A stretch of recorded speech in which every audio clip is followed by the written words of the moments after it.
안녕하세요. 7월 29일 화요일 아침 기도신 여러분 한 분 한 분 환영합니다.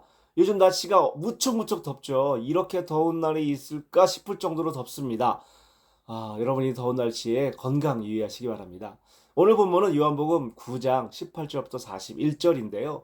어제 본문에서는 날 때부터 소경되었던 자가 눈을 뜨게 되는 놀라운 사건이 소개되었습니다. 정말 엄청난 일이 일어났습니다.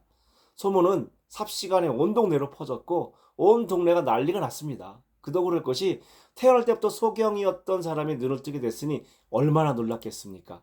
당사자도 놀라고 가족도 놀라고 주변의 다른 사람들도 무척 놀랐을 겁니다. 누구도 상상할 수 없었던 기적이 일어난 거고 그 기적을 직접 목격했으니 얼마나 놀랐겠습니까? 그리고 소경이었던 사람의 딱한 사정을 본다면 얼마나 축하해야 할 일일까요? 잔치를 벌일 일이죠. 축하와 기쁨이 넘쳐야 할 그 순간이지만 사람들의 반응이 축하만 해주는 그런 분위기가 아니었던 것 같습니다.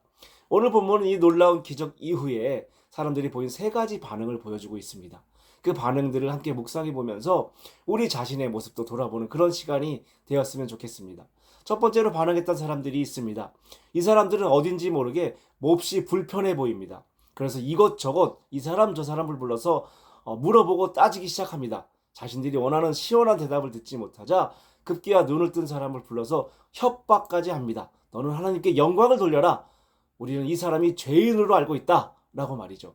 신앙적인 말을 하지만 실제로는 자신들의 권위와 신학이 도전받는 것을 견딜 수가 없어하는 그런 모습이었습니다.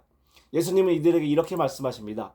너희가 소경이었다면 죄가 없었을 것이나 지금 본다고 하니 너희 죄가 그대로 남아있다라고 말이죠. 진리를 보면서도 눈을 감는 사람들, 안다는 자부심 속에서 진짜 주님을 거절하는 자들, 예수님은 이 사람들에게 오히려 소경이었으면 더 좋았을 것이라고 말씀하십니다. 이 사람들은 눈뜬 소경을 절대 축하해 줄 수가 없었습니다.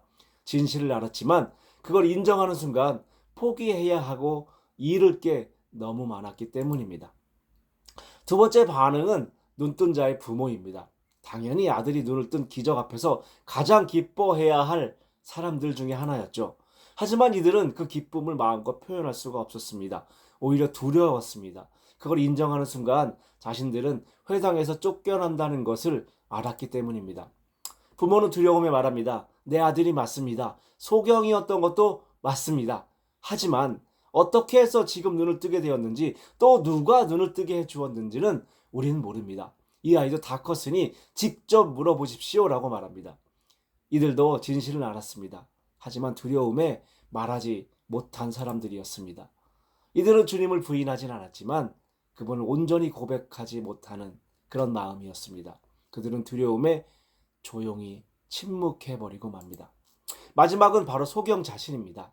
예수님께서 날 때부터 소경이었던 사람을 고치신 사건 이후에 그 사람의 삶은 완전히 바뀌게 됩니다. 얼마나 좋았겠습니까? 평생을 못 봤는데 한순간 모든 것을 보게 되었잖아요.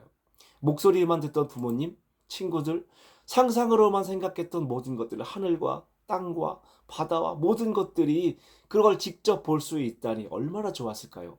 하지만 그가 맞닥뜨린 현실은 축하와 환영이 아닌 의심과 조롱과 배척과 박해였습니다. 참 아이러니하죠. 축하받아야 할 그 순간에 이소경은 그 반대의 경험을 하게 됩니다. 사람들의 수많은 질문에 그는 이렇게 고백합니다. 그분이 죄인인지 아닌지 나는 모릅니다.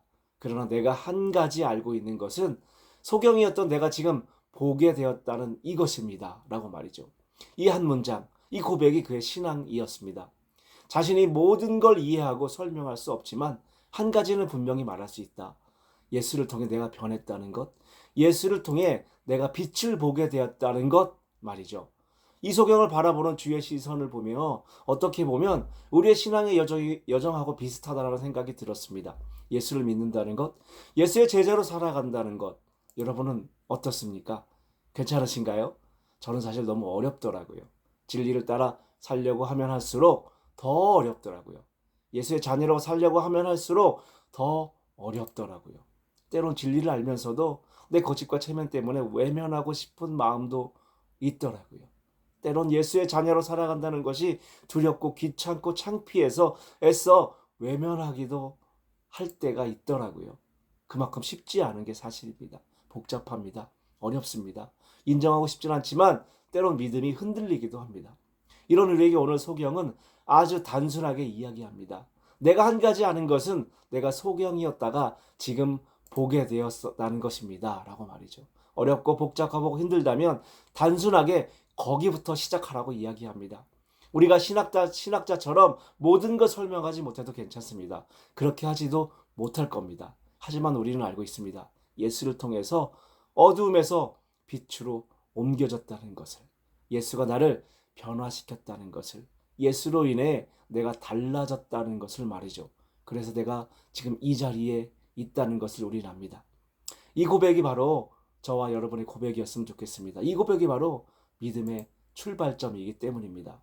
오늘 하루 이 고백이 저와 여러분의 고백이 되었으면 좋겠습니다. 예수를 통해 어두움에서 빛으로 옮겨졌다는 것을, 예수가 나를 변화시켰다는 것을, 예수로 인해 내가 달라졌다는 것을, 그분이 나의 구원자라는 것을 고백하고 시인하는 그런 하루가 됐으면 좋겠습니다. 감사합니다.